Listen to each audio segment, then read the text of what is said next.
Welcome, Kala. Audio check. I guess it's only audio for now.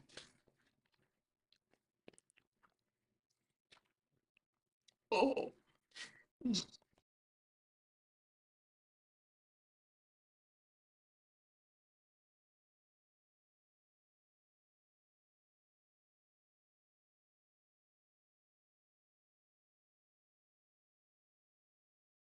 that's good. We'll wait a few minutes for a couple other people to show up.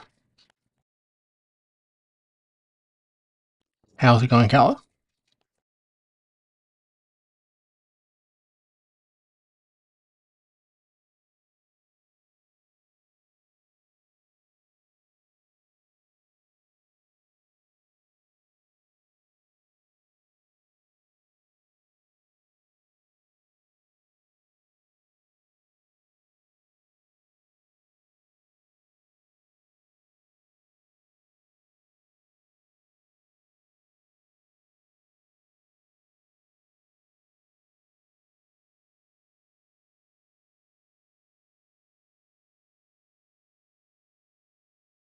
I'm fine, Kala. It's been very cold around here, so.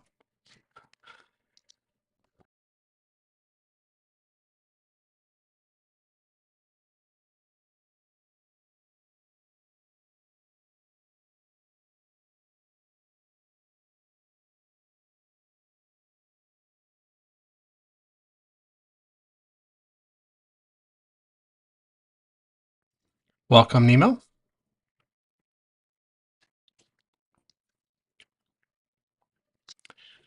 So, the general idea, what I'm going to try to do is I'm just going to go through various pictures I took on the trip, and I'll try to explain things as much as possible. Sometimes it'll just be like a slideshow, and sometimes I'll try to explain stuff. We'll see. Um, So basically, I took a trip to the UK, and some of you might be familiar with this, obviously, but in August and September 2022 for 7 weeks. It was a long one. It was originally supposed to be actually a lot longer. Um, and the original idea would be you'd stay in London for originally 3 and it became 4 weeks. And then you would spend like a week or more in originally 3 outlying towns. And it got so long that I had to quit the last part of it. And so I kind of came out early. It's originally supposed to go in October, which would have been insanely long. But so I quit that part. But let's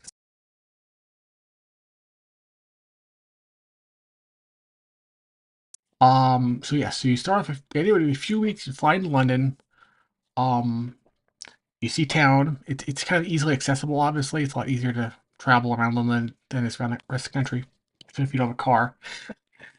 And then I had it's called a Brit Rail Pass, which is like a rail pass which is good for 8 days of rail travel in 30 days. So you can do unlimited amount of travel in a day on the British rail system on trains within one day. Any number of trains, any direction, anywhere, any right, as long as it's within a 24-hour period.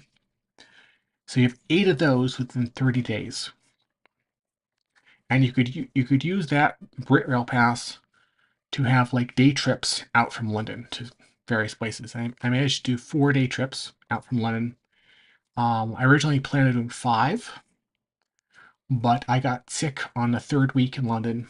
Um, I was basically, bedbound the entire third week. Um, and so I wasn't able to travel then, but I actually had a idea what I was going to do on that one. But and then you'd use the remaining whatever it was, 3 to for some of the outbound from London. So the idea would be you go from London for 3 became 4 weeks, 29 days, whatever. And then I spent 1 week in Penrith. We can probably bring up a map here. Um, let's see how this works. So hopefully you guys can see this map. But I spent 1 week in the north of England in Penrith. I had some ideas about what to do up there. And I spent a week in Cambridge in the east, and I was originally supposed to spend like 2 weeks, like 17 days, in Portsmouth along the English Channel. I had various ideas for all these things I was going to do, all these places. And then the Portsmouth one was the one I cut short, basically. Um, so again, like 4 weeks in London, 1 week Penrith. Actually became 8 days. Okay, because the Queen died, and then you couldn't travel in one day, so it became 7 days, became eight, and then originally 7 days to Cambridge, which became six, and I flew home. And then I had day trips out from London out to Dover in the east, southeast, and then out to Salisbury in the central west, Avebury, which is just north of Salisbury, and then to a place called St. Nicholas, which is just to the west of Cardiff. You can see on the map in Wales. And then I had a further day trip to Edinburgh to make up for the day I didn't right go in London. So I had a day trip out from Edinburgh from Penrith, and right. So I'll just be back in 1 moment, guys.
Okay, I'm back. So basically, I think the trip was a total of 49 days, including the day you fly out and fly back.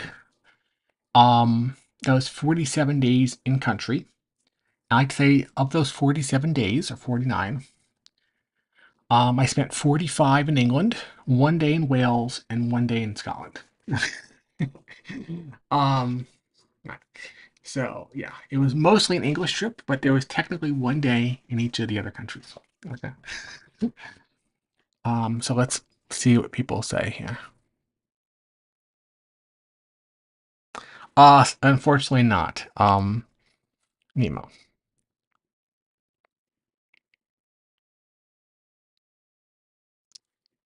That could be it, Okay. Um,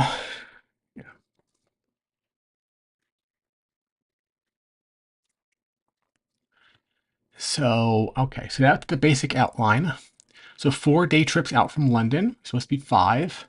1 day trip out from Penrith, and then basically 3 towns you actually stay in for more than a day. And I went into this with a very specific set of ideas about what I was going to do and see and so on. Um, which I have been really planning all my life in some ways. This has been, kind of in the back of my mind for a very, very long time. Um,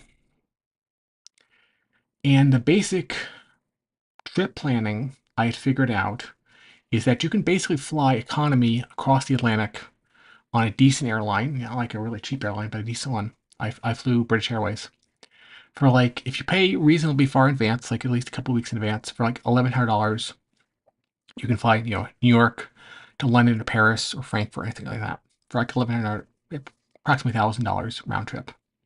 Which, when you think about it, it's not too bad. What you're doing, um, and then you can, in most of Europe, you can get a cheap Airbnb for something like $50, pounds, euros per night. Those type of accommodations are available. Typically in Europe, from my experience from looking around, hotels tend to be somewhat more expensive than they are in the US. You can get a cheap hotel in the US for like $100 or less per night. But in Europe, hotels tend to be more like 150, 200 minimum.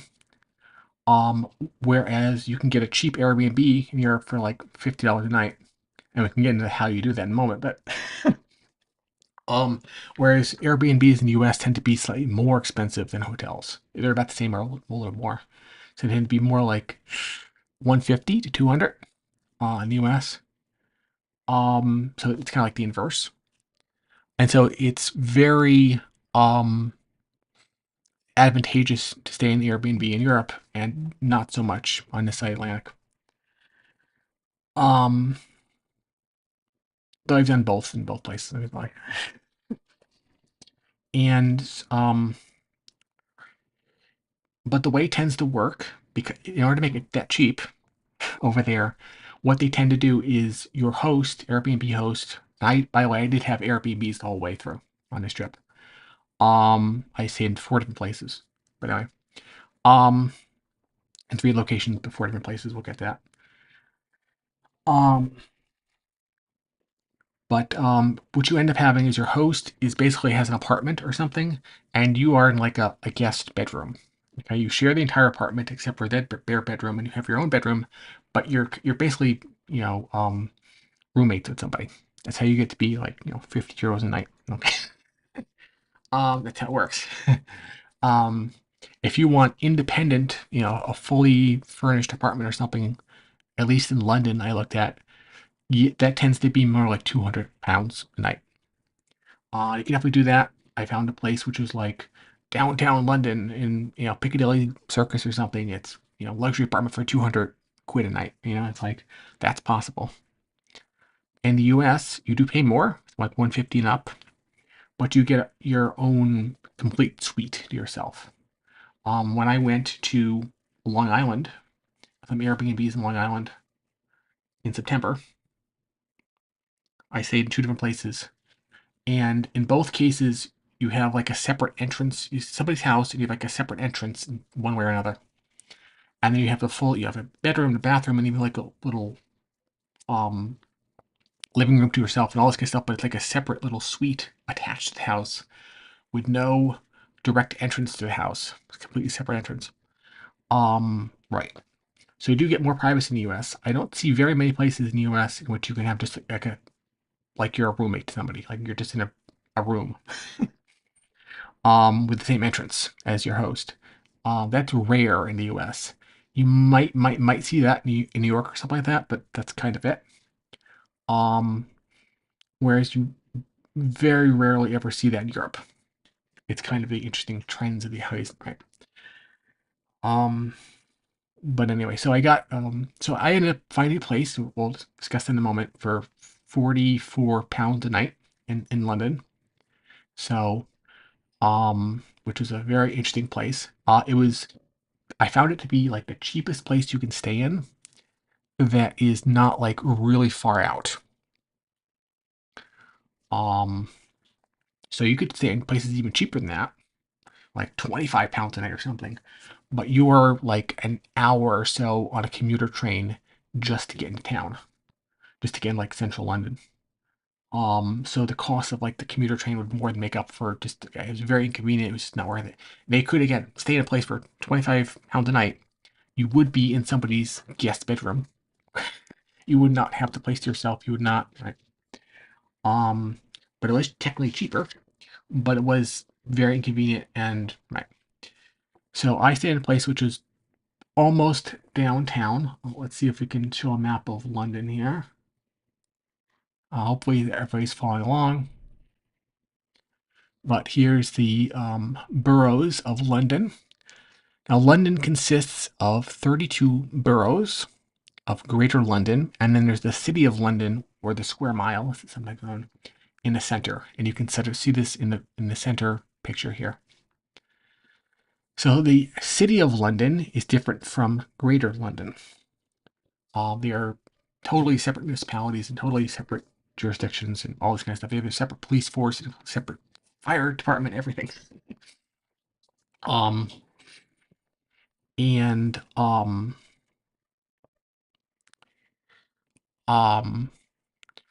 and so the City of London, which are the square mile, because it is approximately 1 square mile, um, is the old Roman city of Londinium and its borders, as marked by roughly the old Roman walls around the city of London.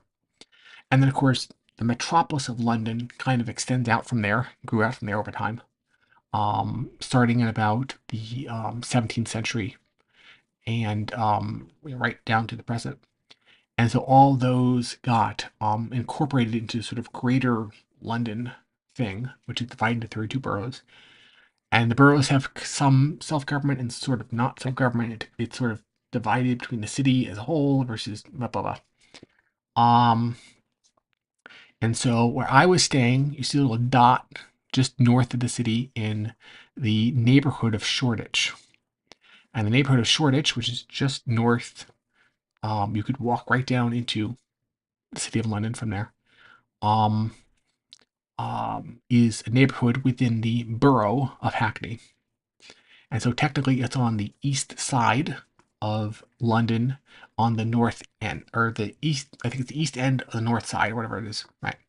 So traditionally London is divided into an east end, a west end, um, and so the west end is the more posh end, and the east end is the more working class end of town. So increasingly that's not so much divided. And then there's the south side of town, south of the River Thames. And so I had a place in Shoreditch, because there's right. Um, and we can get to a more detailed map in a moment, but and for £44 a night, and so for approximately $50 a night, if you stay at that, you can stay a whole month for like $1,500, right? And I figured out that if you have like $1,000 in airfare, and if you can stay in country for a month for $1,500, and then you have a $500 rail pass, which is the Libra rail pass is like $500 back then. That's about $3,000. And so for $3,000, you can fly over there, stay there for a month, visit any outlying part of the country you want, right? You can get on a train and get anywhere in the country and come back same day. And you can use the London Underground to get anywhere in London, right? You don't need a car to anywhere, okay? So then in theory, you could visit the country for like $3,000 in a month, which at that time, this was actually 2022, and it was all the COVID stimulus checks going around, and I had two of them. I never needed them. I never used them. They were just like burning a hole in my bank account. And I decided I was going to spend those. I had two of them for $1,500 each. Or something else. Maybe it was like 2,000. I don't know. It was like 3,000 in total. So I had like $3,000 I could spend technically. And this is basically what I ended up spending it on. Um, um, So anyway, so yeah, you can basically stay in the country, travel anywhere in the country. Okay, right, for $3,000 in a month, which is as long as vacation anybody's gonna want, I think. Um, so that was the original idea. Now it expanded somewhat beyond that. Obviously, 30 days turned into basically 50 days, and you ended up staying in some outlying places other than London, all this kind of stuff. But that was kind of the original idea.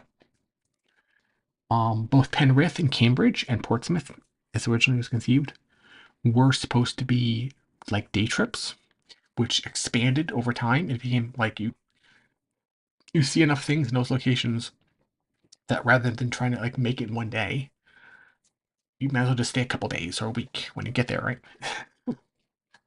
Um, rather than try to commute out from London to get those places. Um, so yeah. So what else is there to say exactly? Um,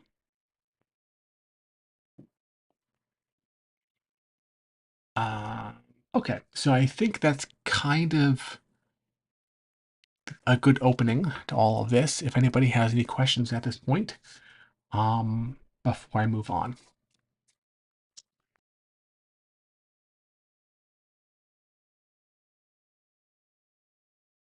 It gets interesting that way, Nemo.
So, oh, we're looking at the London map.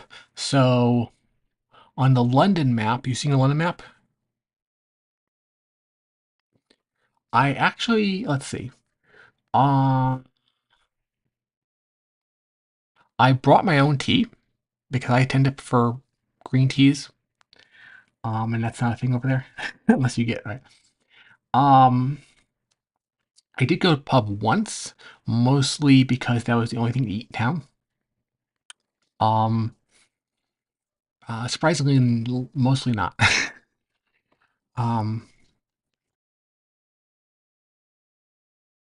there's one place I tried to go in Penrith, but it was like super busy touristy place pub, and so I never got. You had to like have a reservation in advance, and I just never got the opportunity. Um, there's a lot of things on this trip where I didn't get the opportunity to do it, this or that thing. Like there's a lot of loose threads I left behind. But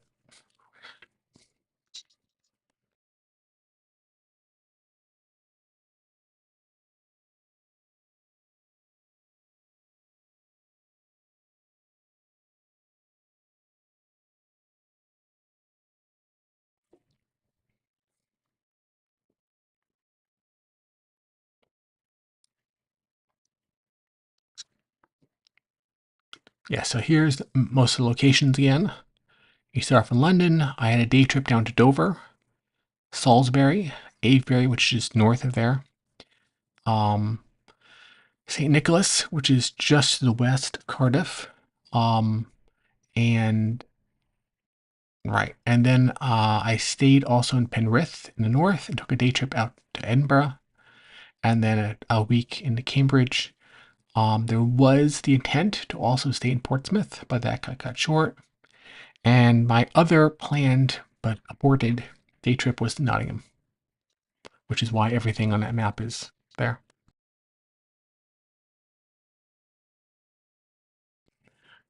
Okay, so we will move on if that's going to be it.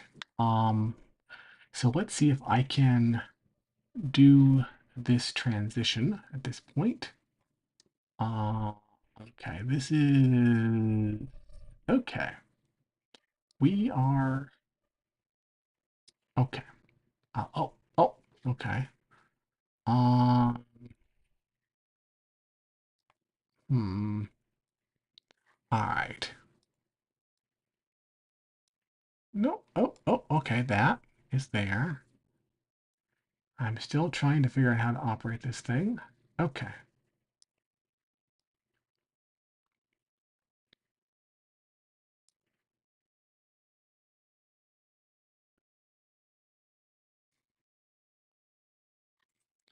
Okay, let's do our first slideshow. Oh, this is not okay. Let's see what we got here.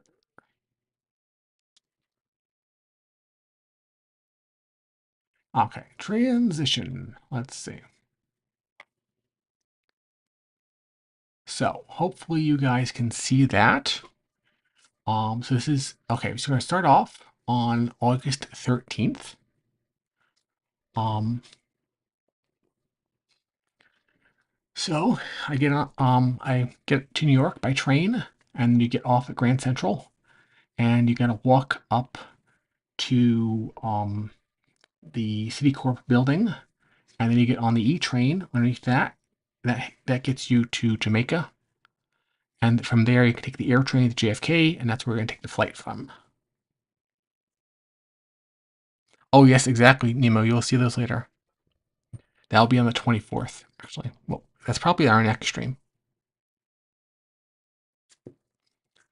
So you emerge from Grand Central, and here on basically 42nd Street, there is the Chrysler Building. Maybe a better picture.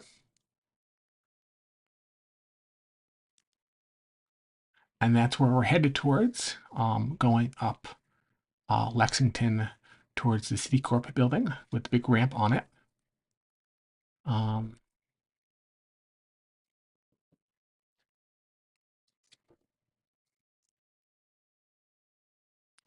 and I traveled with a large-ish backpack with all my stuff in it. So I only had to have um, what do you call carry-on luggage. I didn't have any checked baggage. In order to try to keep it as lightweight as possible. But I have like a backpack which is just exactly the right size for like the maximum carry-on baggage they allow, British Airways. So, and I managed to fit everything in there, and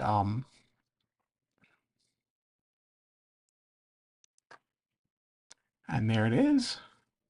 That's where we're headed. Now, there's a famous story about the Citicorp building, um, that it almost fell down, and they had to reinforce it shortly after it was built.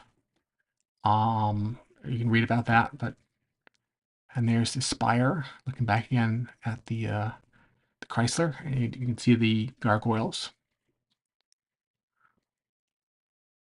There's another picture of it. You can better see the gargoyles. Hopefully we're zooming in a little. See, those are the gargoyles. Those are super visible when you stand directly beneath it.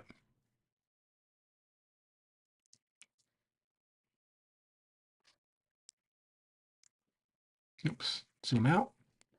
All right.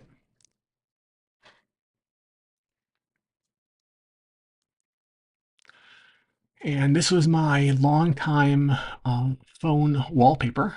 But yeah, this is the square, which is just outside of the Citicorp building, and the EM6 subway station at Lexington, and I guess it's 51st. It's technically on 50th Street, but it's the 51st Street station. Um,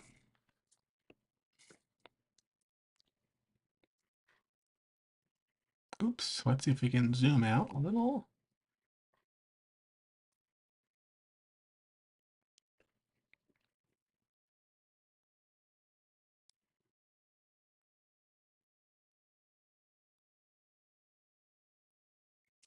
More tall buildings will follow when we get to London.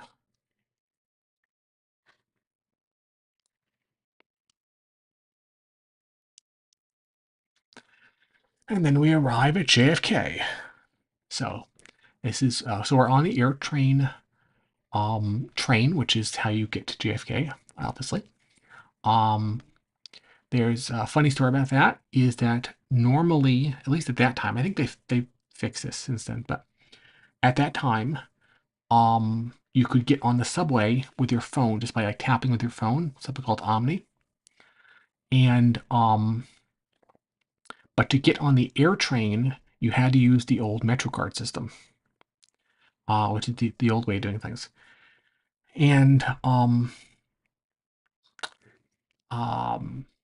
so you could Omni your way to the air train, but you couldn't actually get on the air train with Omni. Now, hopefully now I think you can these days because they just discontinued MetroCard. So I think that's over with. But for the very longest time, like the entire system, the entire subway system was Omni except for like JFK and a couple outlying areas.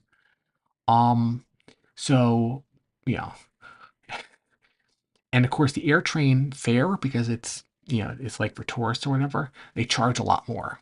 So instead of like being $2.75 for the subway, it's like 6 7 I do was it 6.75 or something like that for air train. Um plus the $1 service charge to get a card. Um so what often happens is that tourists will get off of um, um, out of the airport onto the air train, trying to get like a subway into the city.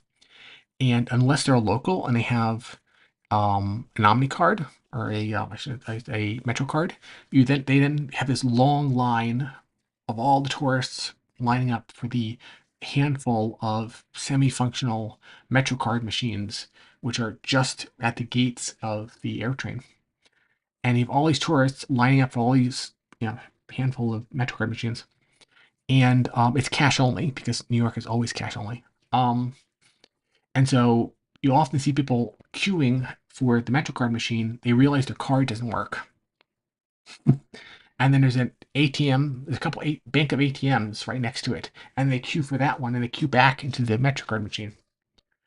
And of course the ATM um only spits out 20s, right? It's an ATM. But the MetroCard fare is like $6 and change, right? So functionally, you can only put $20 bills into the machine, right?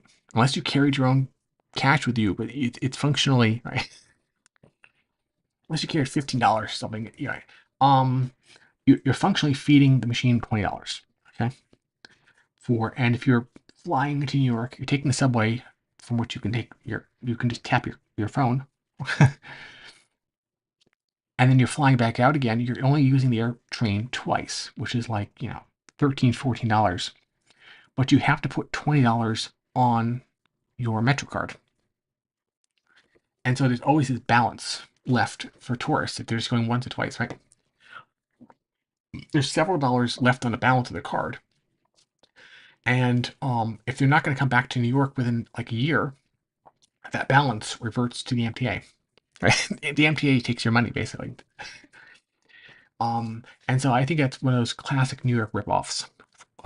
They you know rip off the tourist, sort of overcharge for something, make you go through whatever. But it's like, and now luckily I had a Metro card. I filled it up like a week before this. I was in the city before this, and so I was ready to go. But you just see all these tourists, they're basically being ripped off for $20 just to get like on the subway. Before you even get on subway, it doesn't even pay for the subway, it's just to get to the subway. And they think they're getting a deal because they're not going to be charged like $100 for um a limo into the city, or maybe $60 for a cab into the city, right? No, no, no. New York is going to get you one way or the other. That's how it works there. So they're going to basically scam you for $20 on something which is nominally $6, but they're going to like take the difference, right? And you just shake your head for people who aren't around here or don't know better. That's what you're going to be faced with. That that's how they treat you. Um, yes, it's very much like that. It's like it's always the subtle scam, especially for tourists or outsiders. Um, But anyway, so this is taken from the air train. The air train actually goes a long way around, all the way around JFK, and JFK is like a big airport.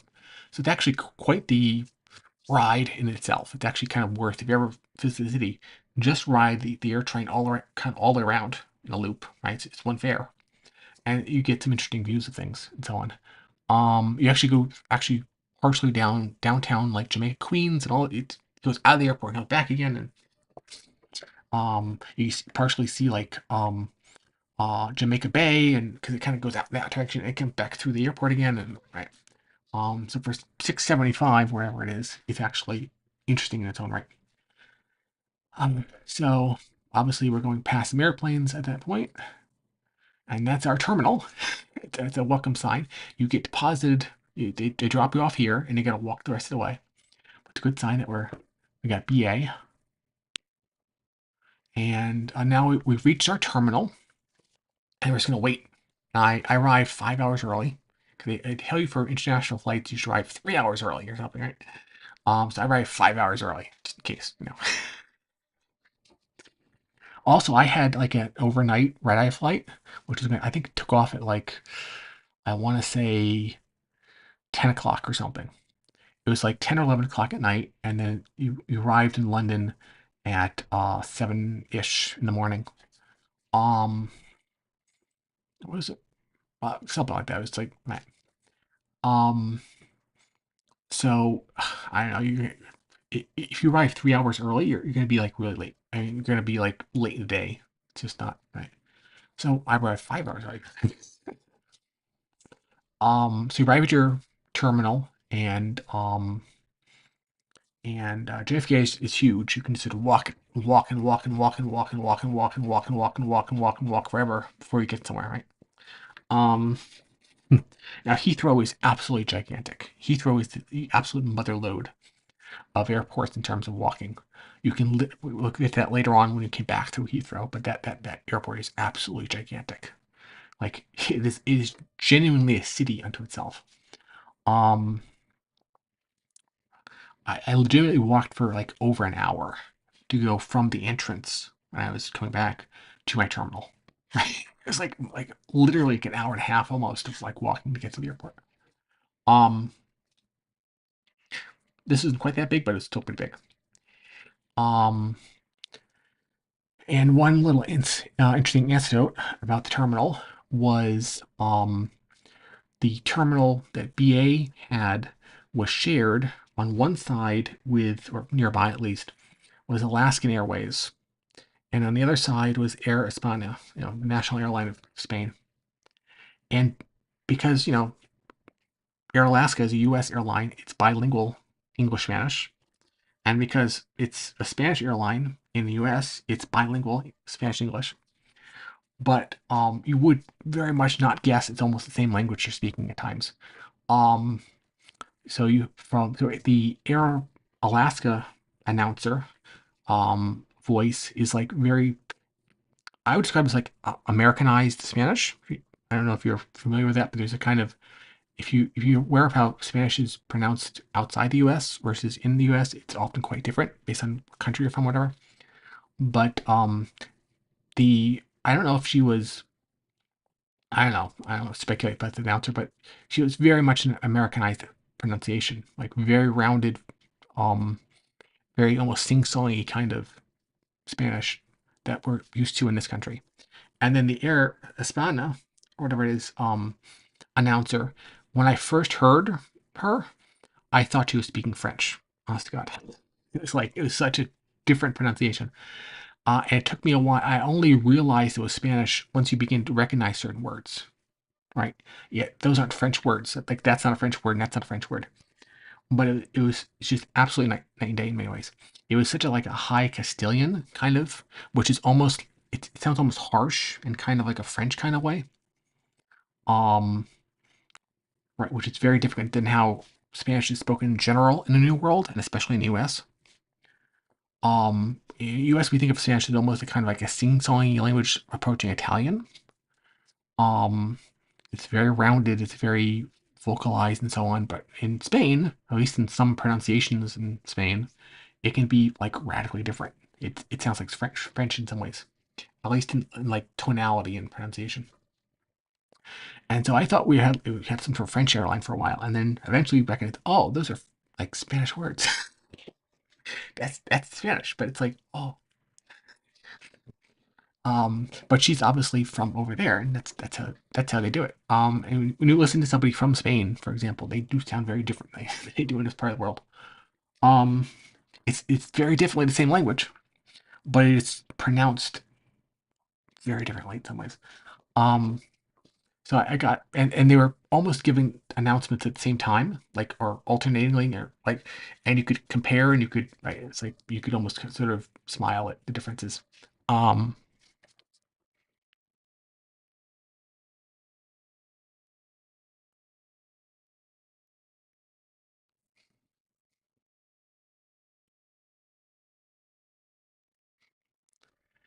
so that was that. Um, so yeah, so we have a couple of days. There's Air Iberia on the left there, and I had a couple stowaways show up. That's Sheffy and Doggo, and they are my companions on my trip. I didn't buy the tickets, so I had to like hide them away in the bag. But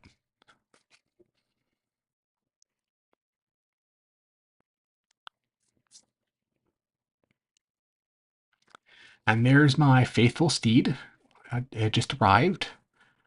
Kind of oldish. Once you get on board, you kind of know it's kind of old. Um, British Airways 777. Now I flew out BA going outbound, but I had to reschedule because the original schedule was intending to be like from mid-October because I was intending to go to Portsmouth, and I cut that short. I cut out the Portsmouth part. I had to reschedule towards late September, and when I rescheduled it that time, it rescheduled to what was ultimately an American Airlines flight because BA and AA have some sort of deal with each other, so that a ticket on one counts as for the other one or whatever. And so I took a BA oldish. It sounded old. Trust me, it was a little rattly. 777 going out, and a newer. It didn't sound quite so rattly. It wasn't quite so cold either. Um, AA 777 coming back. So that was exactly my plane. I tracked it on like FlightAware right down to the airport, and there it is again. And it's gonna pull into um our gate up here. There it is. My steed has arrived. Here it is from a different angle, and these are two different cameras. So this is it looks a little different because it's from a different camera.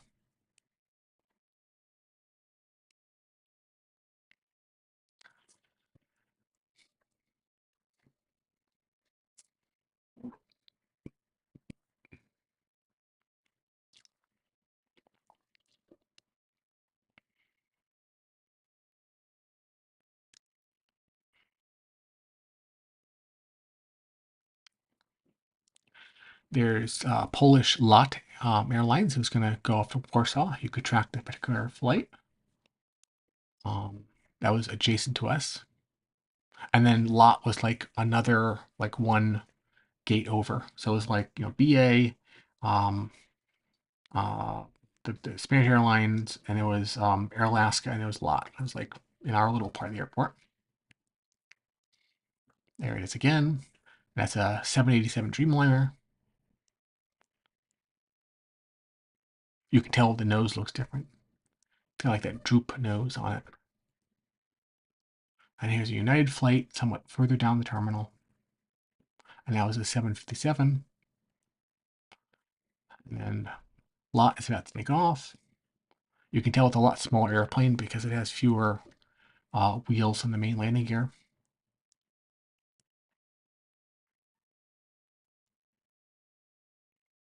And then we're pulling in.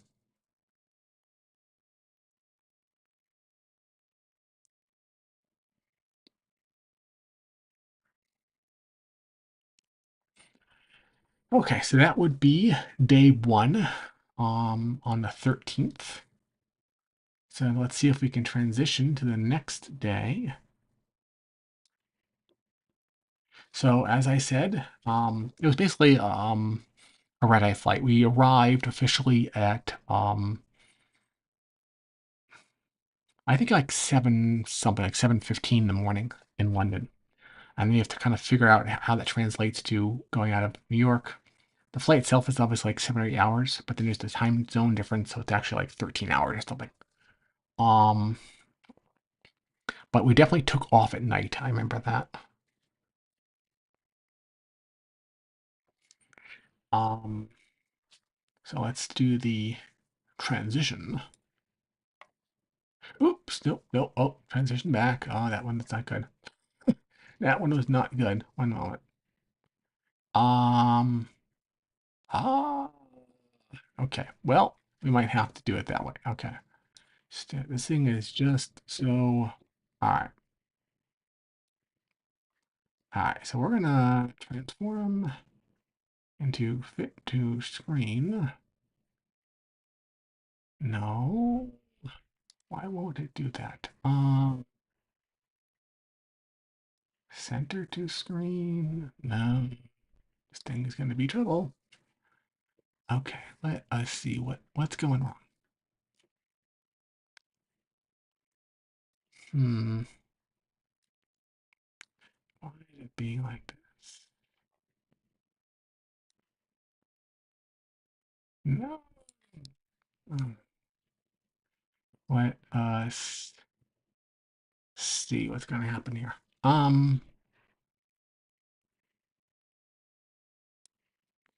All right.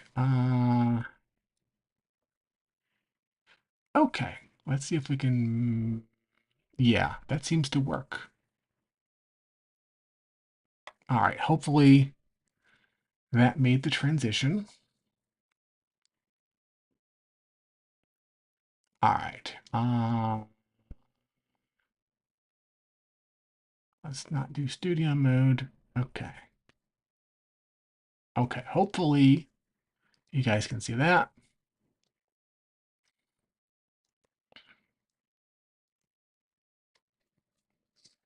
So it's overnight. Um, I do recommend flying BA. Um, they were good.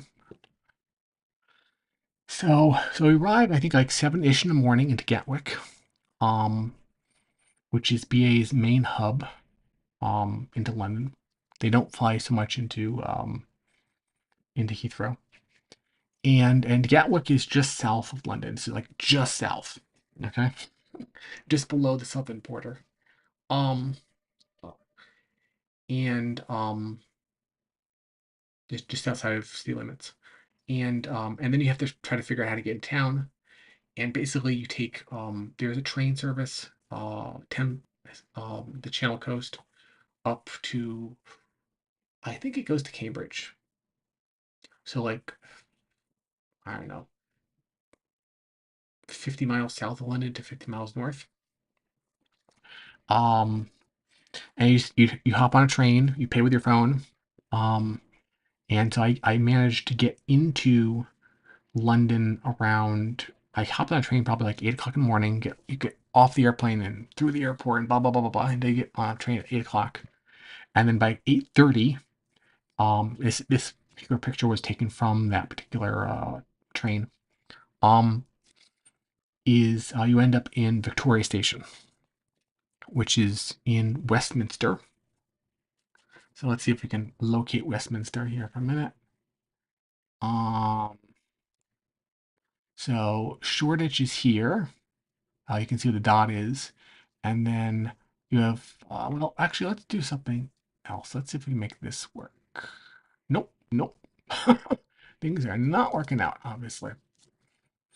Uh, Studio mode, and then we have to make this.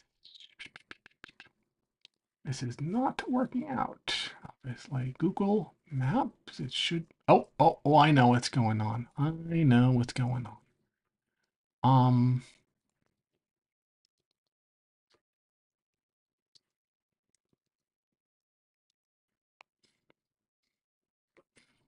Let's see. Google Maps. Let's see if we can get Google Maps to show up. Um, did that show up? Yes.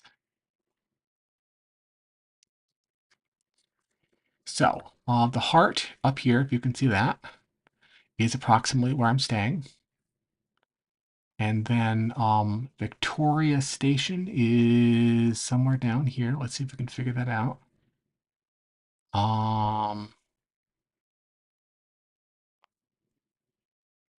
Is this it? Yeah, this is approximately Victoria Station, right? Uh, we can somewhere around here. It is, yeah. I mean, we have all these railroad tracks, so clearly it's in there somewhere. Um, yeah, so somewhere in this area around Abbott's Manor is Victoria Station. And the short answer is I ended up walking from this location um along the riverbank. And I ended up in a whole bunch of touristy locations on day one on 14th. Through the Buckingham Palace and Whitehall and Westminster Abbey in the Parliament and Big Ben, all this kind of stuff. And then I ended up walking all the way around until you got up to London Bridge over here. Where's London Bridge? Here's London Bridge. This location. Um, and then from there I could head north along a road which has many names. I'll refer to it as Bishopsgate Road, but it has many names. Um, until you get up to this area, which is where I was staying, and this where the heart is. Where you guys can see that. And I walked about 21, 22 miles that day with like a 25-pound backpack on my back. It was not fun, but yeah. From like 8 a.m. to about, I don't know, 8 p.m., something like that. I did most of like the touristy stuff in town on that day. You're supposed to see, and therefore I didn't have to do that stuff the rest of the trip. The idea would be to see or do things for, more kind of like the normal city stuff and not just the tourist trap stuff. Um, so I got all that stuff over with on day one, and I had 28 days to do something else. So let's transition back to here. Um, is this it? Transition.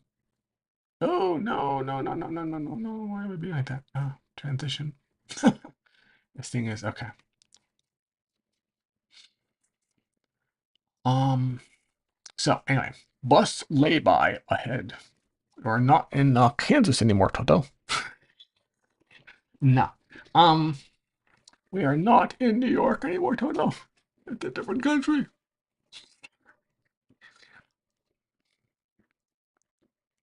So let's see. This is Victoria Station. As soon as you get off the Thames Link, and that's probably Thames Link trains right there. I think they're kind of blue. Or that's the Southeastern. I mean, it's something else. Anyway, so you have all these people in the station. This is the pano mode on my phone, and you have like the vault of the ceiling. You have lots of people coming in. You can see some bike tourists down here, and then it looks like maybe some scouts. I remember them walking past them at one point. Um,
Left luggage.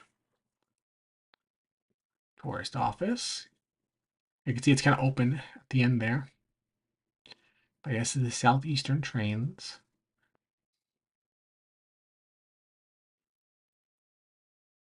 You can almost kind of see it here. Maybe you can zoom in a little bit. Yeah. There's a little button on the doors on UK trains that you have to push the button to open the door. It doesn't open automatically. I had to learn that a couple times. But I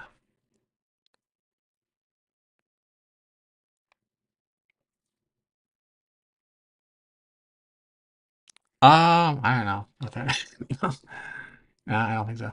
Um, okay, so that's that.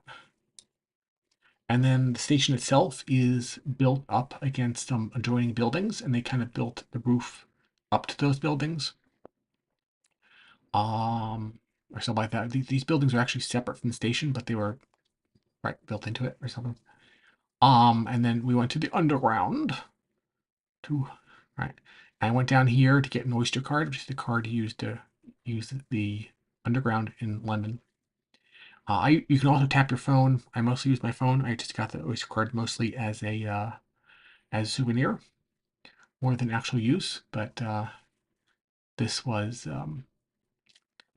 way down. Here's another panel of the station.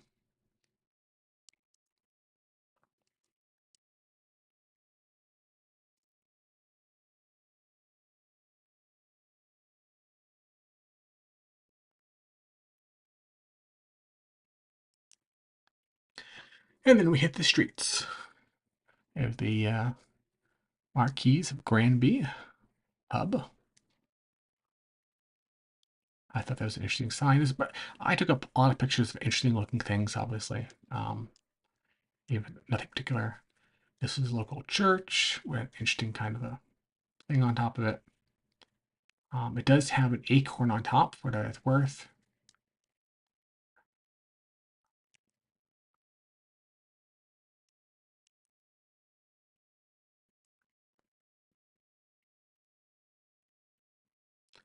I believe this is one of the churches.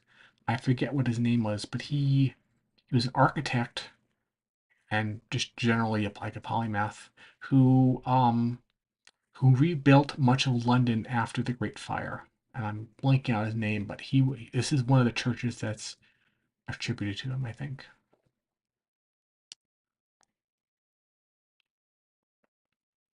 Which would make this church approximately 400 years old, like the late 1600s. Or maybe like, 350 or whatever.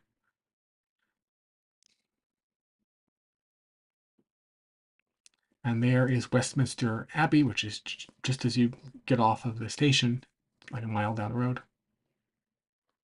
That's the Parliament building. It's very prominent. You can't miss it. If you're anywhere in the area, it peaks up above all the surrounding buildings.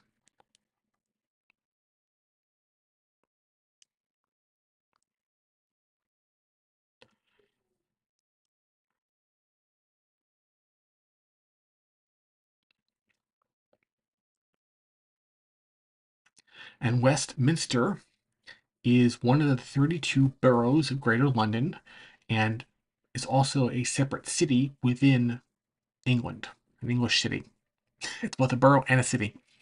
Just as the City of London is within London, but it's not one of 32 boroughs, and it is also a separate city.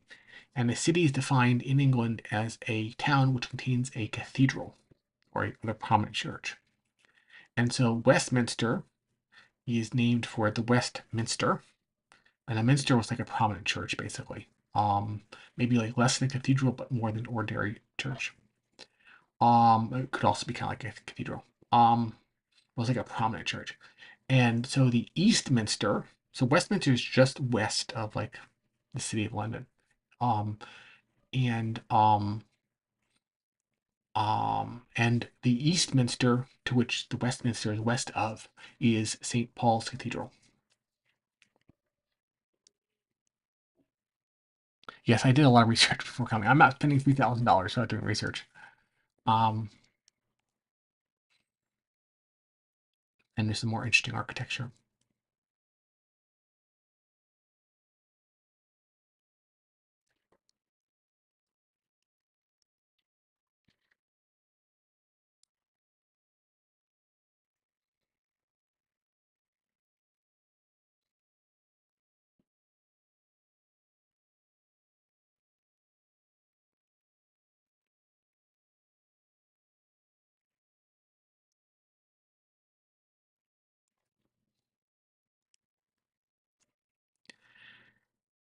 And then I found this interesting contrast of Westminster Abbey in a bin with the bin next to it, cleaning up the park. And there is a like Parliament Park, which is just beside the Parliament building.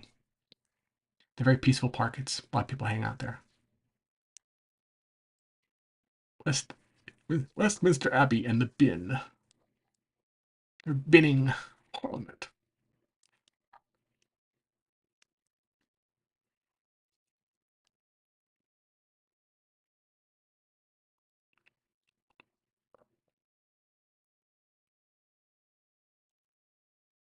And there's a statue in front of it. I didn't quite understand what it was about, but they had a statue. You can see it a little better here. And there's Big Ben. Are coming down that way.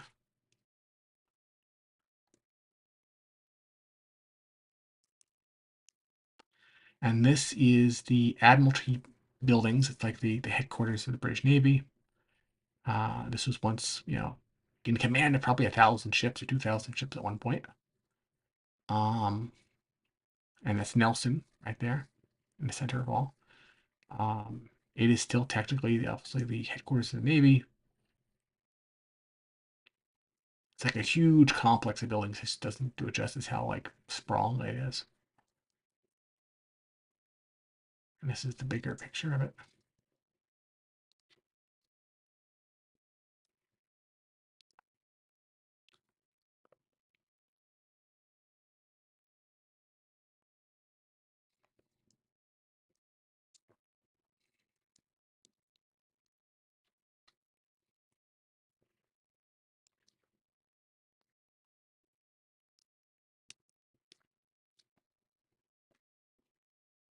And this is generally the west end of town, the better end of London, if you want to put it that way. Though that's not really a thing anymore.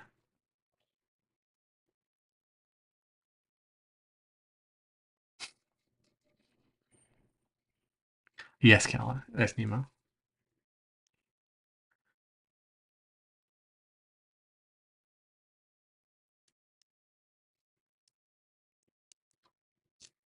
And that's Big Ben with tourists everywhere.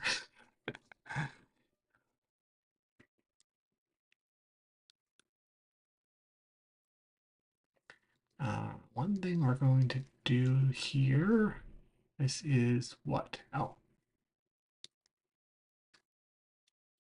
So, okay, so we did that. I guess we can transition right now.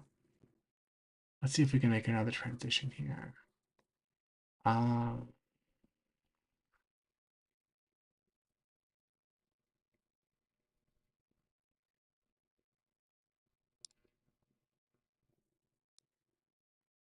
no, it's not it. Something else. Video. Boy, this thing is very sensitive, isn't it? Yes, it's very sensitive.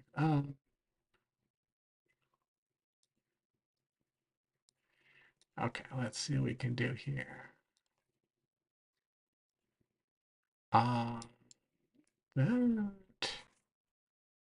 Uh, transform. Let's see if we can transition this. Okay.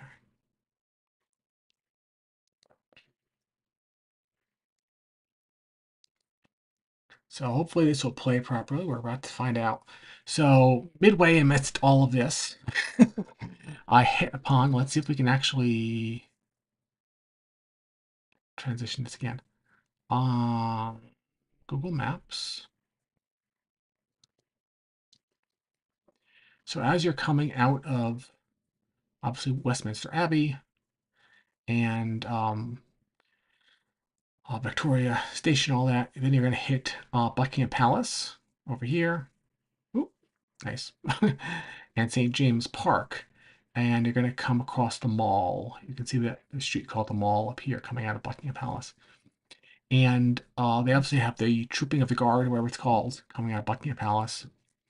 And when they're doing that, the mall, which as you can see has very few, there's very few cross streets. If you want to go across, they completely close it off.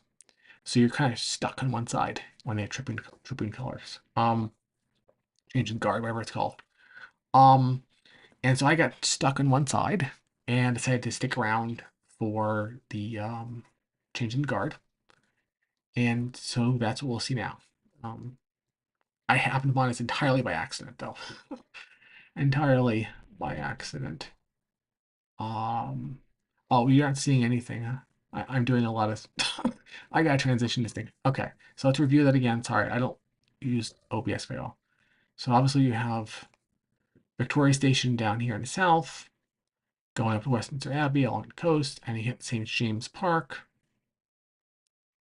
and here's Buckingham Palace, and then the mall, which you basically get stuck along, and that's what we'll transition to now.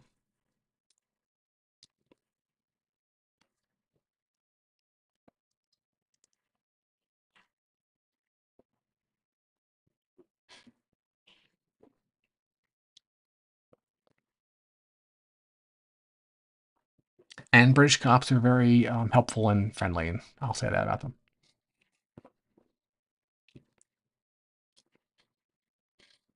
You obviously can't cross this street while they're doing this, so you're stuck on one side or the other.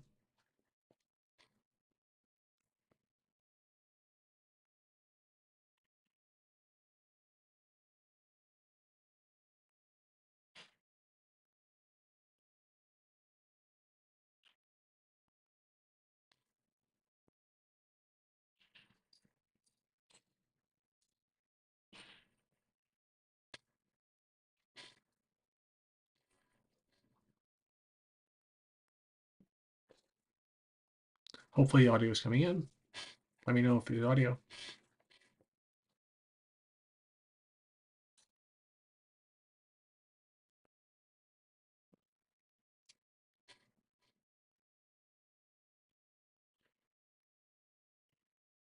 Oh, we're not getting the whole thing?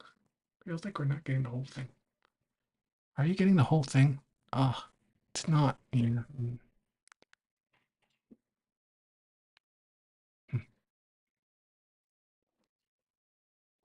Okay, I'll try again. Oh, I don't know how to operate stuff. Sorry, guys. I do not know how to make any of this stuff work very well. So let's try to figure this out.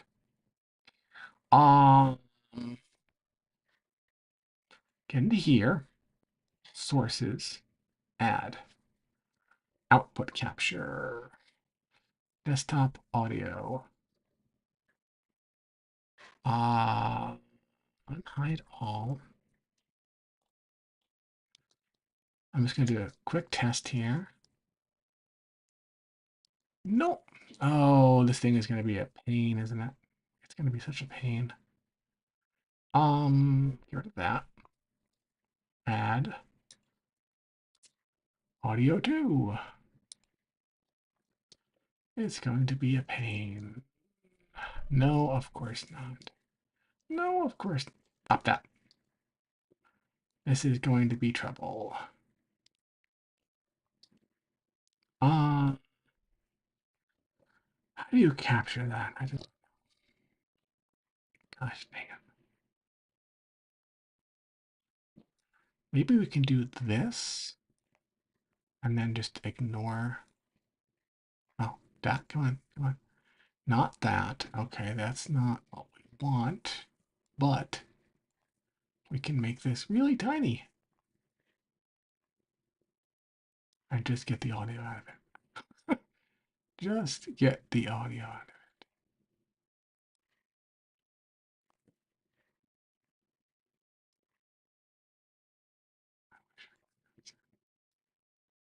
No, no, no.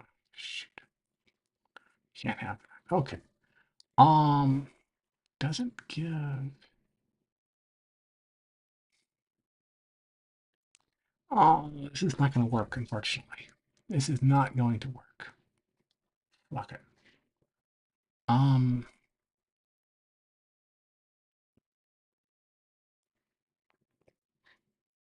oh, I don't know how to work this. Sorry, guys. I don't think it's going to work. Why?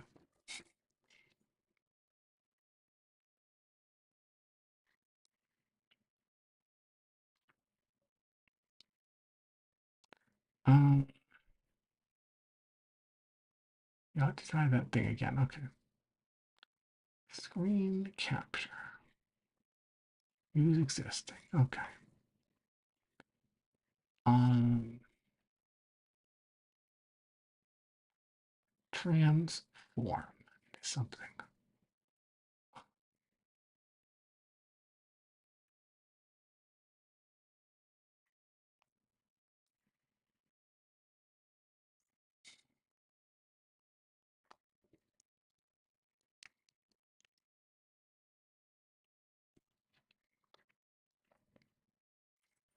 Okay. See if this. No, I don't think this is gone. Damn you. Okay.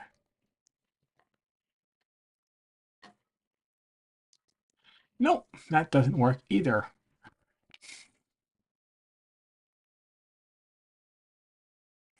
All right. So what we're going to try to do here is some sort of improvised thing. Something improvised, because we can't apparently make anything really work properly.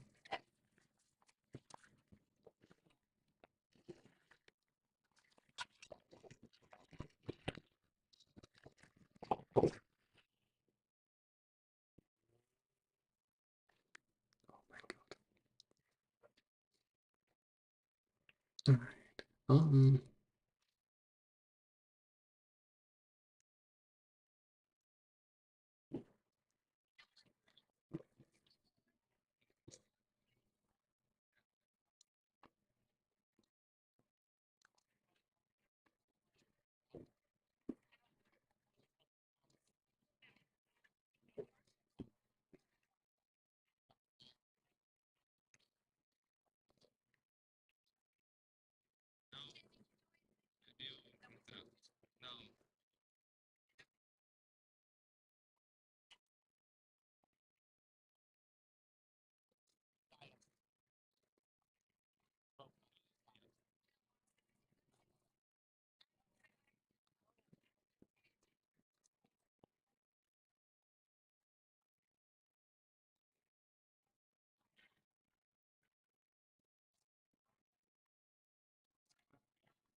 Hopefully the audio worked there.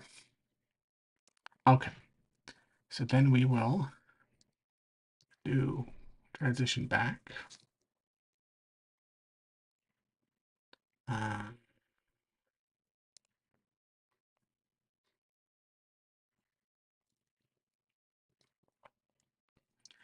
so back to Big Ben in the tourist trap. It's actually one Times Square. You think it'd be one, but it's actually five. Um, but of course the Times Square is named for the New York Times building, which is actually I think the second or third, third New York Times building. There's total five or four or five over time, but that was the third to last. Um,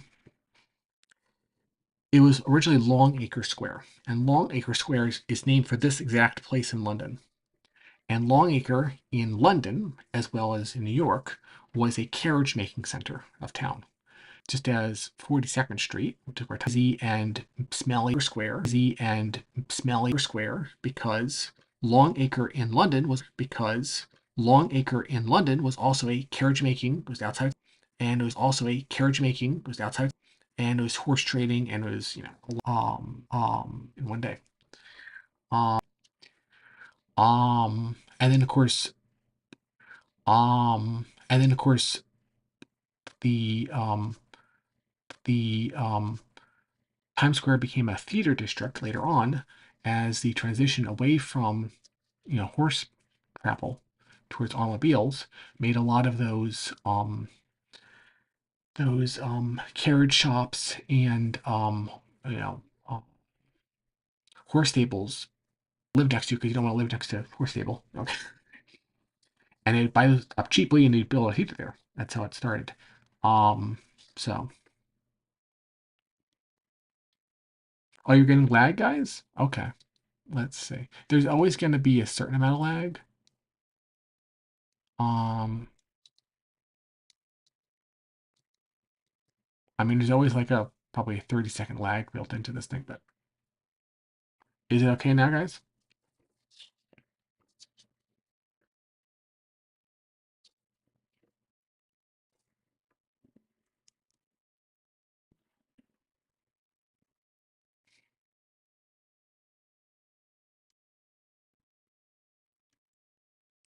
Oh, for an email, yes, so I had a iPhone 11 at that time, and I also have a Panasonic PX10 camera, which I brought along.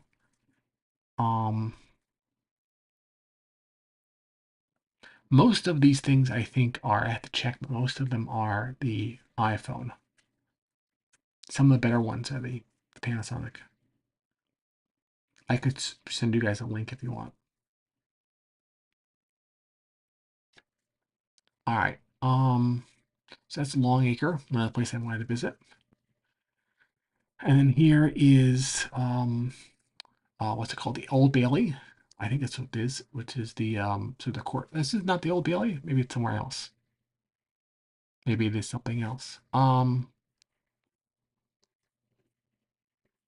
Maybe I'm thinking something else. But there's this interesting building, and that's the church we saw earlier, I think.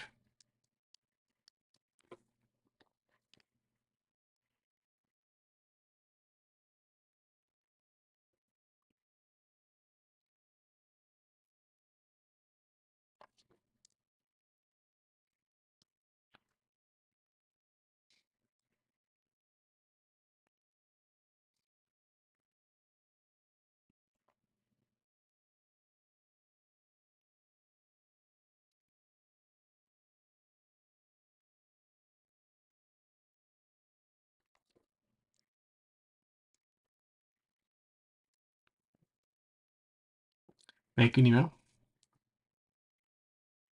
And there's St. Paul's, the East Minster. Okay. There's an interesting square I found where you could right. Um,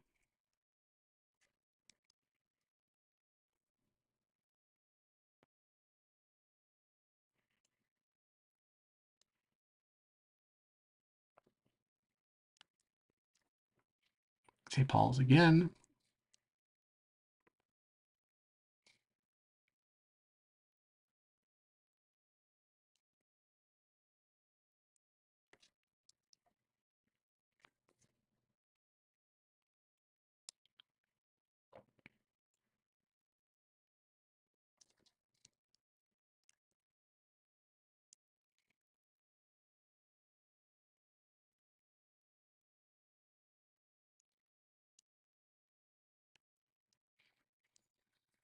And London, like New York, is always under construction.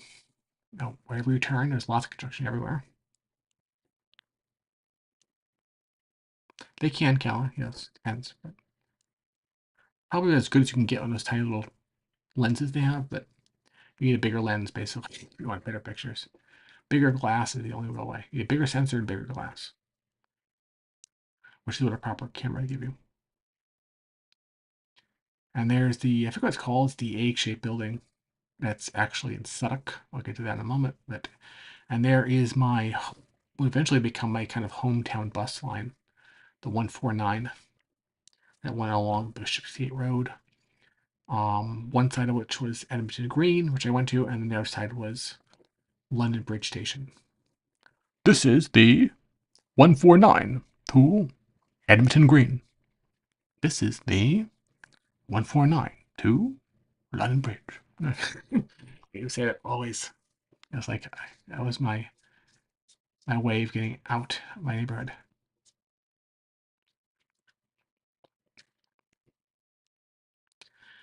And then at the end of the day, I went to St. Pancras Station, which is where I would eventually leave for Dover. Um, so I arrived here like at night. After I arrived at my place. Um, and St. Pancras is a very odd, weird kind of a station in some ways. It's like there's the main station, and you enter on one side of it, but then there's this big long hallway where there's the actual, I don't know what's going on. I think it's, well, it's basically the hallway, and on top of the hallway is the actual train tracks. See, on top there is where the actual train goes.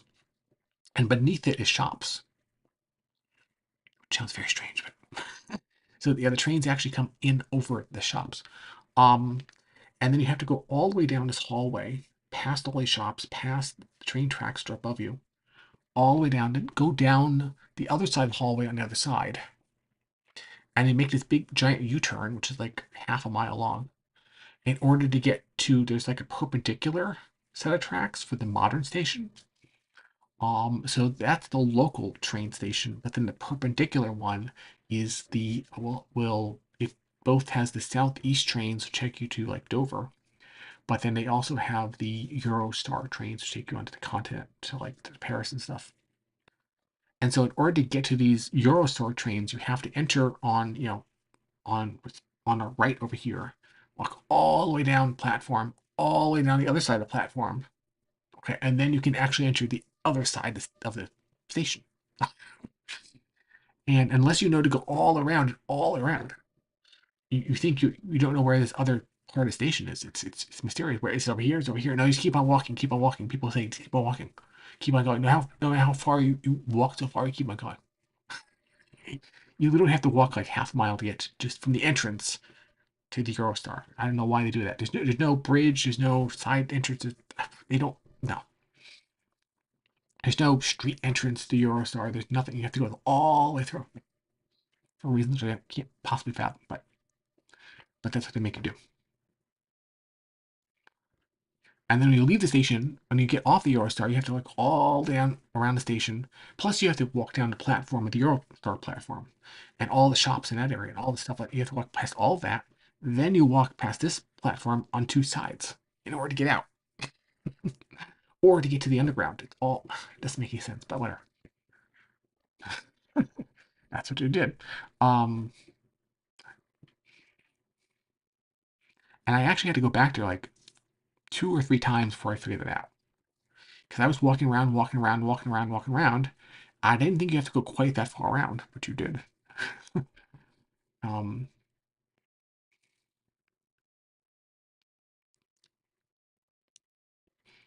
some more interesting architecture. And then we're along the Thames here, and somebody beached a boat somehow. I don't know what's going on here, but hey.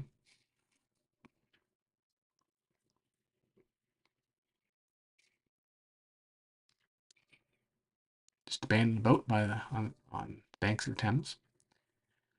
And this, I believe, is right.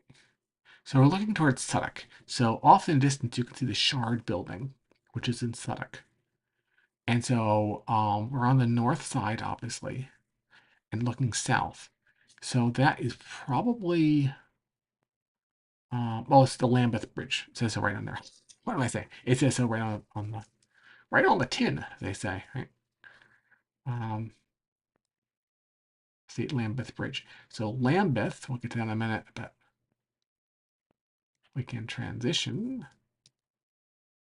a little here.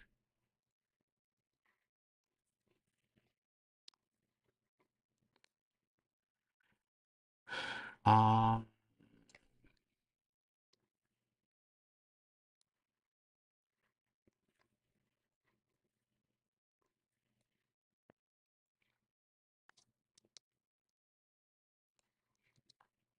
right.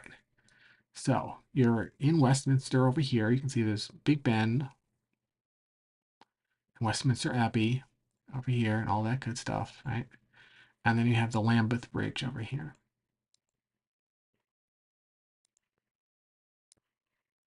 It's kind of like pink railing going on. And on that day, I try to cross as many bridges as possible. You came to a bridge, you crossed over it, you find the next bridge down, you cross over that, and you go back and forth kind of thing. Um,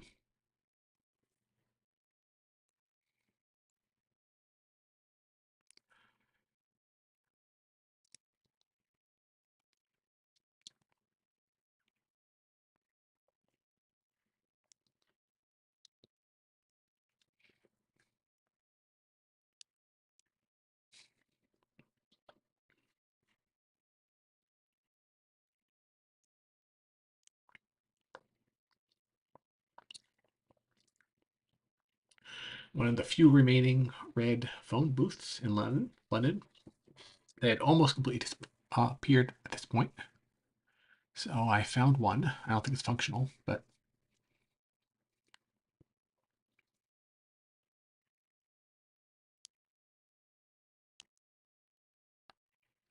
and there's Big Ben again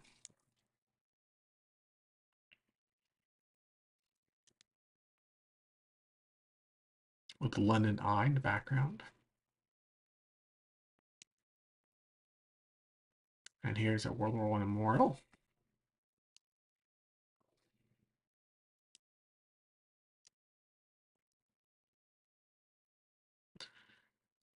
And then there's the bridge down below, and then the overpass. We're now passing into the city of London, not to be confused with London.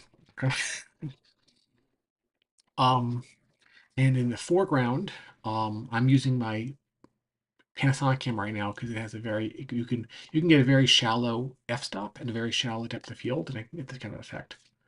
But in the foreground, you have uh, an ornament on the overpass, which is of the London um, dragon.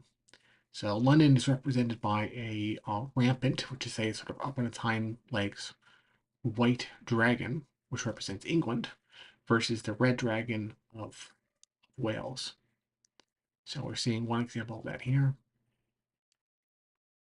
with the double-decker bus. Double-decker buses are actually not just in London, they're throughout the country.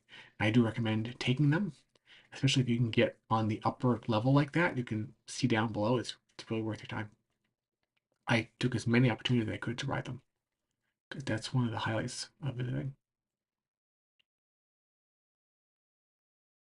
Here you have some griffins, which are like, flying um, lions with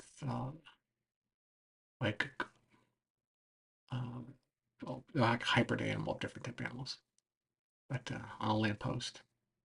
And you can see I'm using depth of field here. Um,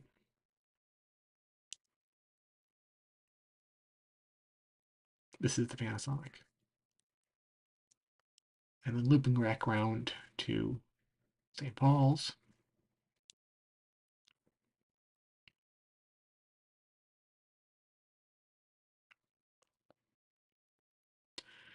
And then you have St. Paul's right next to the, um, uh, what is it called? Well, it's the Memorial to the Great Fire of London. So in 1666, It was a Great Fire which burnt down the majority of London. And then they rebuilt, and they built this column, in memorial to the people who died, and it was supposedly built as close as they could determine where the fire started. And so, yeah, that column is basically built in the 1660s.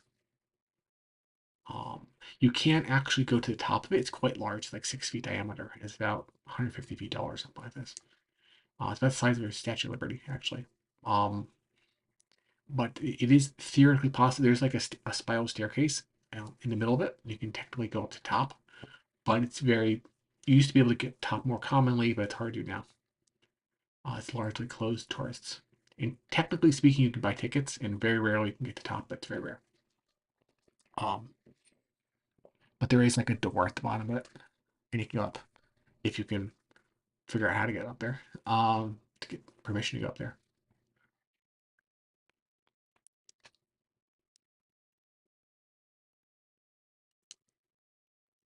And this is another thing I was looking for, is the London stain or London stone. And this is probably one of the oldest, we don't quite know what it is, but it's one of the oldest objects in the city. It was originally at a certain intersection in the city. Um, Apparently it got damaged at some point, so this is like this, the top of it. It was much larger. It was some kind of a stone, and there's a lot of different stories about what it was or where it was exact, right? And there's a lot of theories about where it is, but it's traditionally considered the center of London. The literal location of this stone was literally the center of London, for mapping purposes.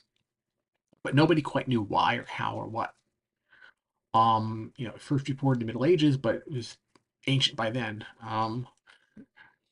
And one theory is that it was the original Roman um, milestone at the center of the city of London, the Londinium, from which distances throughout Britain were measured. So, like all the distance of the whole country, maybe theoretically, were measured from this point of this particular stone. Um, Now, then there was a fire at one point, or it got damaged at some point. The stone got damaged and it had to be moved. And so it got moved to this location. This is not the original location, but it's nearby. It's like a block over. Um, and so, yeah. It's considered good luck, to the point where I think every mayor of London, when they get inaugurated or whatever, they have to like touch the stone. They officially have to touch the stone or with a sword or something, in order to become mayor of London. Um, Especially the city of the mayor, the Lord Mayor of the city of London, not the Greater London, but like the city of London. There's a ceremony when they get elected. They have to touch the stone with a sword or something in order to officially become mayor. And this goes back to the Middle Ages.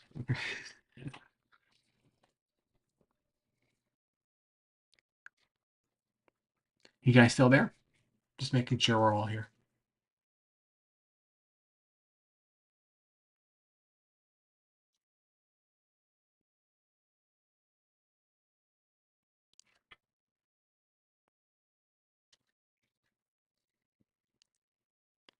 And here it is from distance.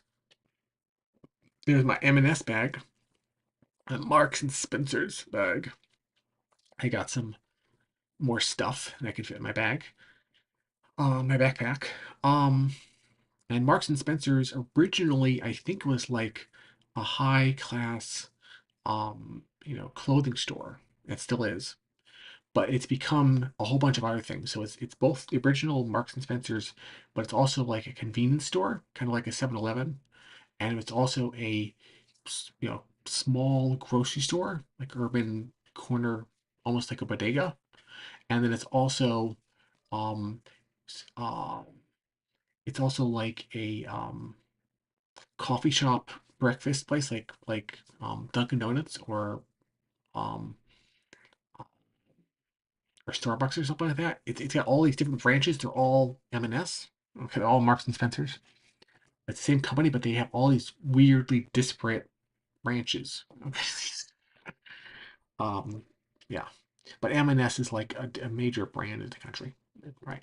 But you can have like an M&S bag because you bought $1,000 suit, or you can have an M&S bag because you bought a coffee and um, a sausage roll in the morning while commuting or something. It's like it's the same company. The same stuff could be in an MS bag. You ever quite know, or somebody bought some groceries while going home at the end of the day in an MS bag, M&S, because it's all the same company, but different locations. But it's and you have to know which M&S is which M&S. Marks and Spencer's location. Um, so yeah, so there is the column to the London fire. What it's called? Oh, it's called Monument. That's all it is. Yes. So the whole area around the monument is called originally Monument. And it is just simply Monument. Um, that's so it's the monument to the Great Fire of London, or simply Monument. Um, oh, good. Just checking you guys. Um, and you can see the big skyscrapers of the city of London. And the monument is kind of on the west side of the city. It's like just within the city limits, but it's so you can see the major financial center of the city of London in front of us. And then you have this old clock. I guess it's 300 years old. Um, Next to a pretty shabby old building behind it. Looks like mid 20th century. It hasn't been maintained very well, but so a very ornate clock from 1709, and they have like a mid 20th century, you know, looks like a warehouse almost, or shabby office building behind it. All right, so that's all for this day. So this was the 14th, I think. Yeah. So let's see. So we've been doing this for 2 hours. I think we can put one more day to this.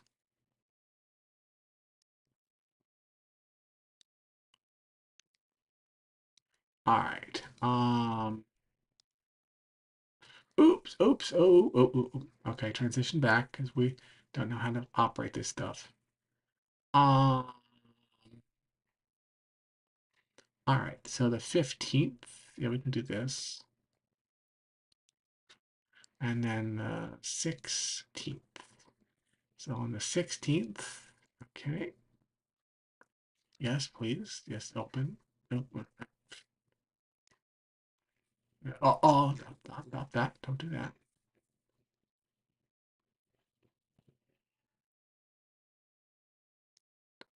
All right,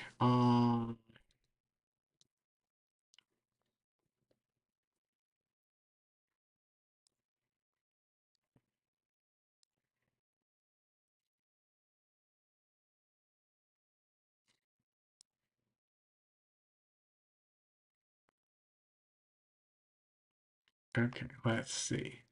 This is going to be 111, okay. Preview, nope. All right, so property.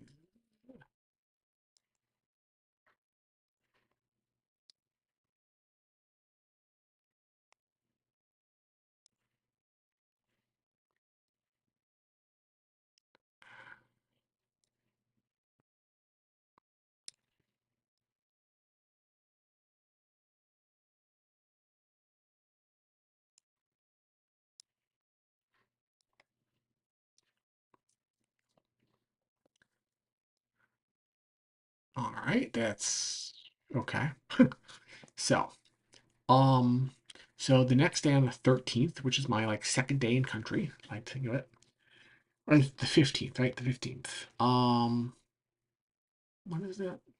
Okay. Yeah. Um, See what sometimes when I preview this stuff, it doesn't quite look the same when it actually streams. It's not quite centered the same. But um, so on the 15th, I actually only took one picture that day, which is what you're looking at. It was a big long day, and we can actually transition to the map now because I have right. Get over here. So we can discuss some things where we're staying exactly. So let's see. Um, so the city of London. is organized around this area, roughly from Blackfriars, actually from Temple over here, until the London Bridge over here.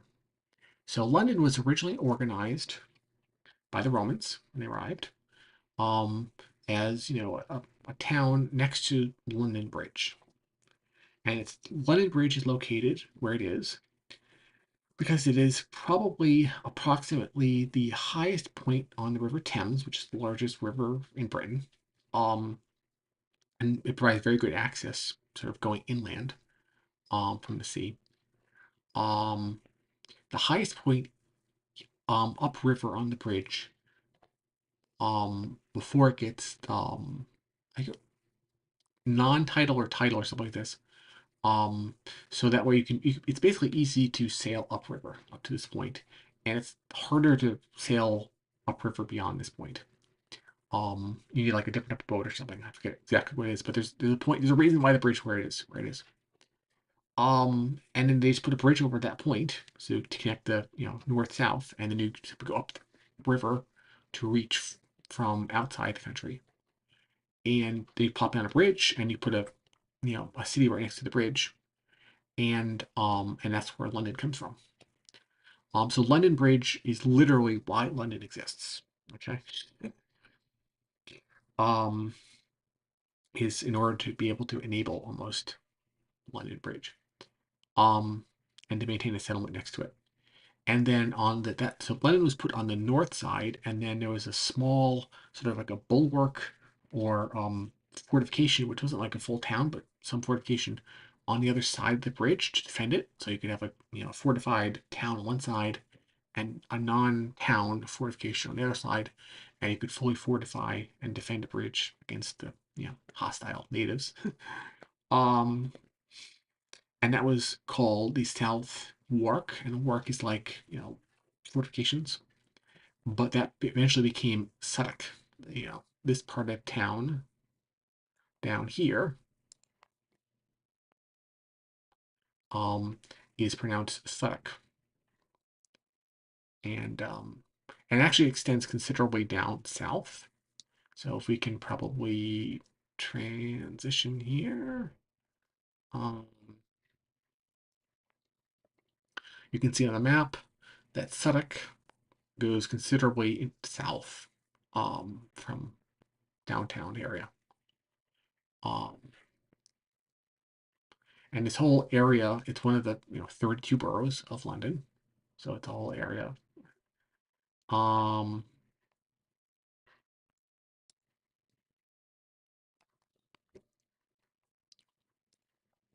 and Suffolk is simply that part of London which is sort of immediately opposite or south of the London Bridge. And then the square mile or the city of London is the part just north of there. And specifically, London Bridge is sort of like the east side of the city of London, so it's almost like everything a mile west, going west from London Bridge. Um, Trying to think about how you would describe the city of London. You could probably do this, but it's doesn't quite, yeah, it doesn't quite show it. But um, it's roughly you can almost see kind of a red outline here. Um,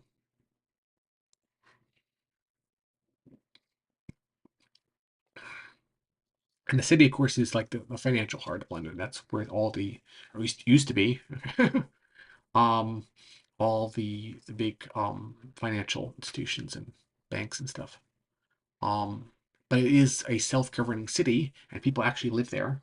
Um, and so I was gonna so you have London Bridge, and then if you go north of London Bridge, you can see the road going north of London Bridge. London Bridge is here, and you go north of that. That's Bishopsgate Road.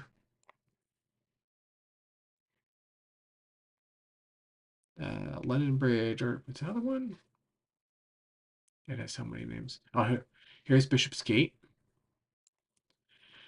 which then becomes Shoreditch High Street, which is also the A10, and which becomes Kingsland Road. And then I stayed in a place, I'm not exactly say exactly where, but in a place just south, and this is the Regent's Canal, just south of there along Kingsland Road. I had an Airbnb. Um, and so you have the canal up here, you have the street down here, and you could just walk down the street, and that's the street along which the 149 bus ran along, and went north of here to Camden Green, wherever that was exactly.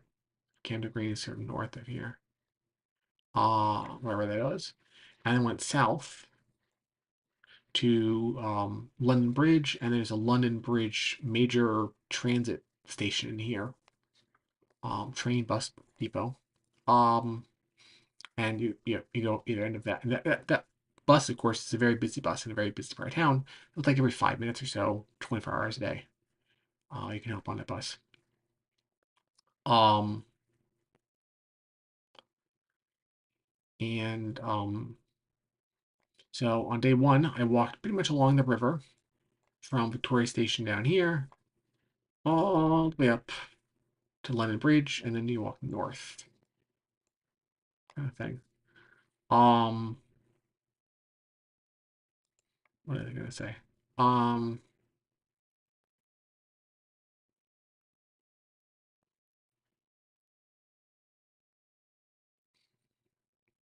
and into the neighborhood of Shoreditch, which has like a sub neighborhood, so you can almost consider it, of Hoxton, which was, I think, basically to sort of like to the west of there, so almost west of Kingsland Road, and then Haggerston, which is sort of like the north and east of that area.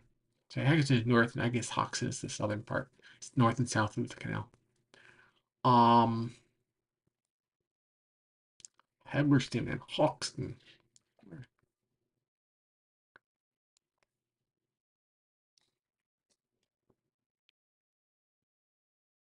Sounds good, Nemo.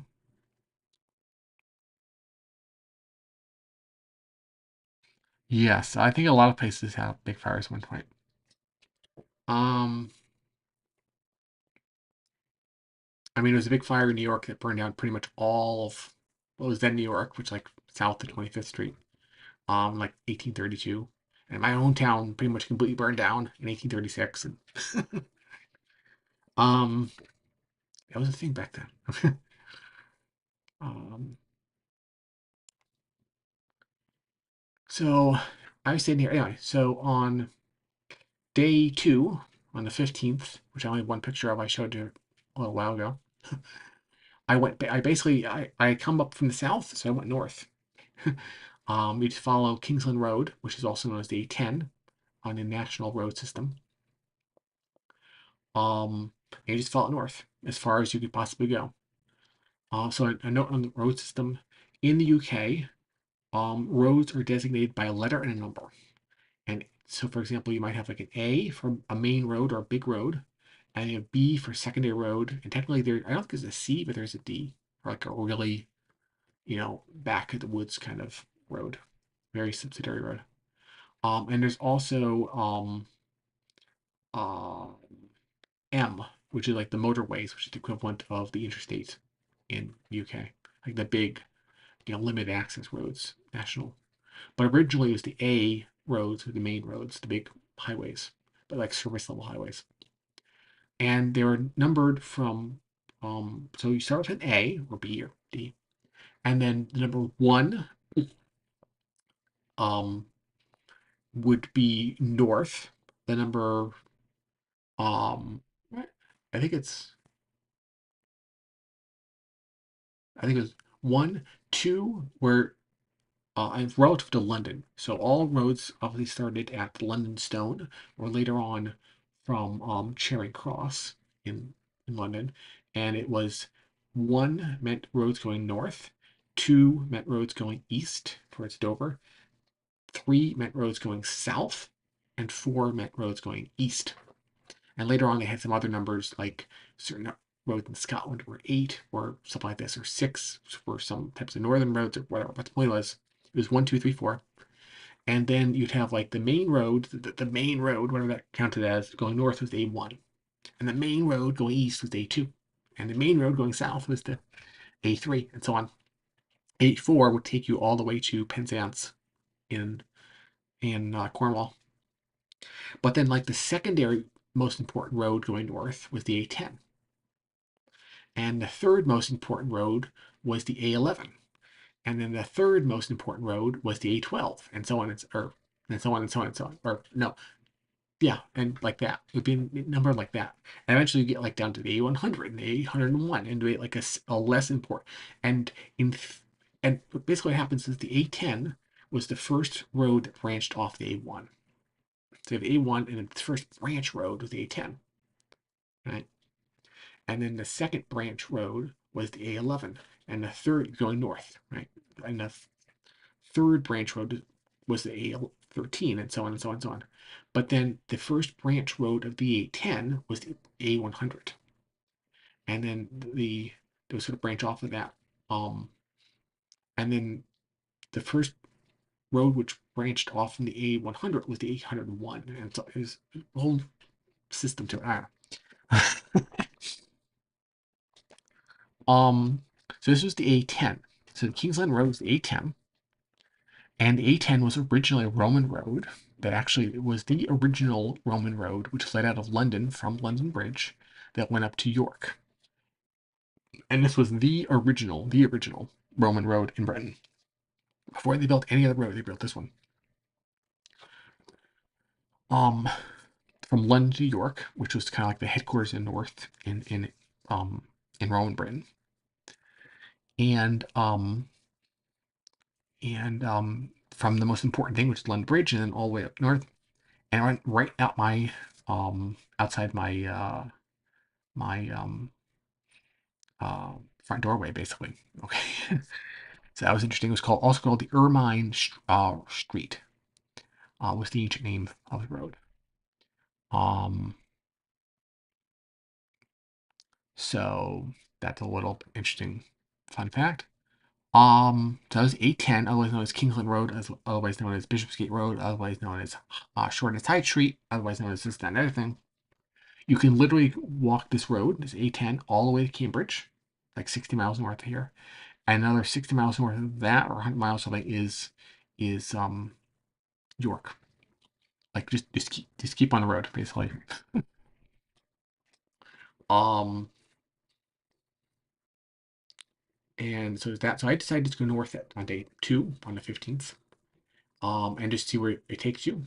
And I didn't take many pictures. I decided to like try to um be not too obsessed with taking pictures, just be in the experience and in the day, and kind of like not really might be distracted by picture taking. So I didn't take many pictures that day.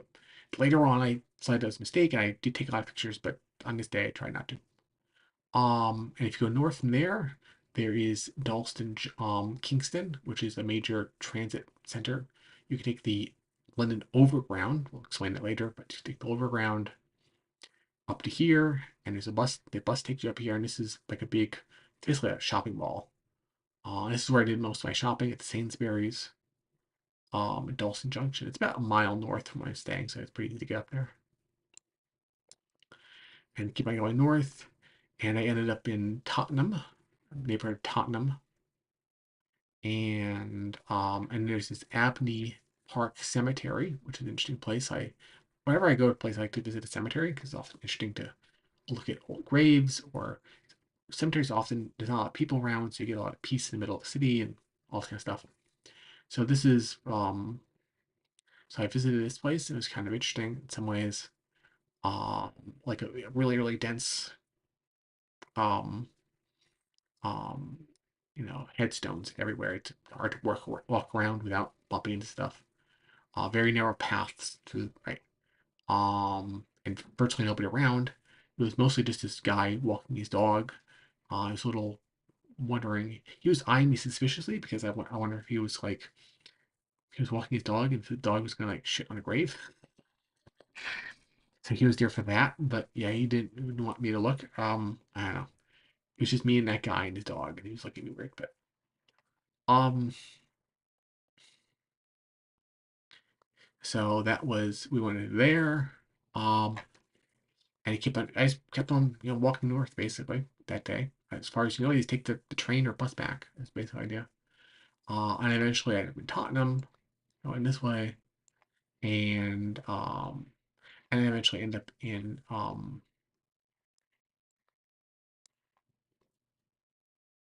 Tottenham, uh, Tottenham High Street, and oh yeah, Forest Street. I remember all that. And then here's um, Edmonton Green, which is another shopping mall, basically. This is as far as the 149 bus would end up. Um,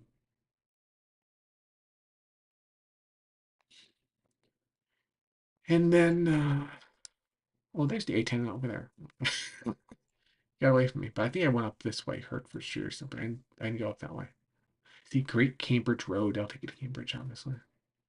And then I eventually ended up in, eventually I ended up in Enfield, which is kind of up here. Somewhere around here is Enfield. And I ended up like an industrial park. It was like, yeah, I was right around here, actually. I think this is where I ended up. Yeah. I ended up basically in this. At the end of the day, like this warehouse district. You feel like you're going to the edge of town. And there's no longer any housing. There's no longer any people. It was just like warehouses and stuff. So I decided to call it a day there. Um,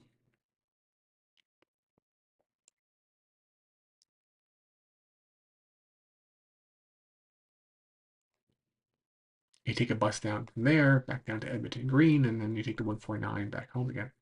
So that was day two. Um, Not a lot of pictures, unfortunately. A lot of interesting places, but I very consciously decided not to take any pictures that day. Uh, and then there's just like this, all these warehouses, and then there's like this big, almost like a pond, but it was also like a swamp, and like hiking trails all the way around and stuff. I meant to go back there and never ended up doing it, but I meant to. It's this kind of area.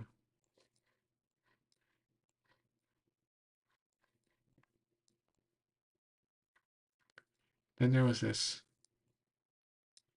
green space behind it. Interesting.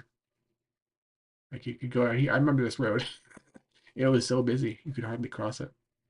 But ended up here and there's some like nature trails back there. If I could just figure out how to access them. But that was the end of the day and I was really exhausted. But there's like nature trails back here. Um, it's exactly Nemo.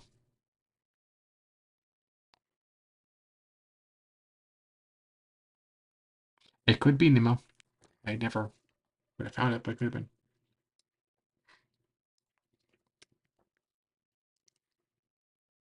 Malibon. In Malibon. This is the west end of town. Malibon. Baker Street. Notable Street. That's kind of like north of Hyde Park. Yes. Okay. And Kensington Palace. Yeah. All right. It's Buckingham Palace, Kensington Palace. So it's up here, and it's near. This is Regent's Park. Ah, that's interesting. I went to Regent's Park later on, a later date, but so that's Mullibon on the west side of town. I'm on the east side of town, near Whitechapel. Um, all right. Let me just see what we have next exactly.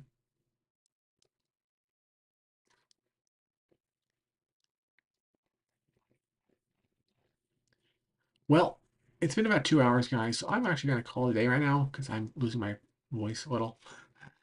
I can't really go on too much further. So we'll pick this up next week. It's obviously a multi-part series.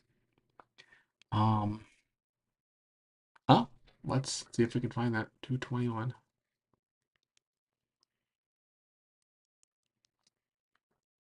Yeah, right outside of Regent's Park. Okay, there it is.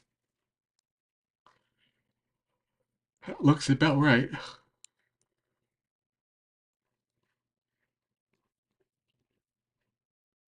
221 Sherlock Holmes. That's nice. But I'm losing my voice, guys, so I'm going to call it night. I'll pick this up on the 16th. Sometime soon, next week or some other time soon.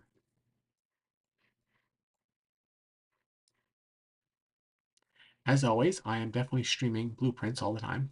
If anybody wants to hang out, my other channel, Marble Arch, the 113.